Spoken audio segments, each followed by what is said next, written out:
বিয়ের 3 মাস পরে বাচ্চা কিভাবে হলো হিসাবটা সবাই শোনেন।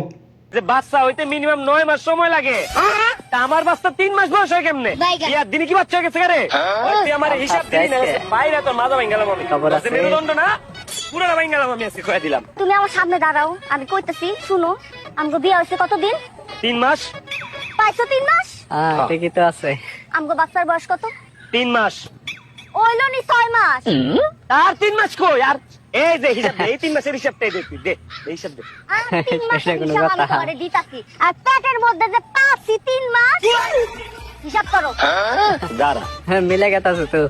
যা হিসাব তো পেঁচ খাই গেলাম গা। আচ্ছা দাঁড়া, আঙ্গুলে হিসাব করি। বিয়া হয়েছে 3 মাস, বাচ্চার বয়সও 3 মাস, হ্যাঁ, 6 সব মাস, তো ঠিকই আছে। আর বাচ্চা পেড়ে আছেন 3 মাস, 9 মাস।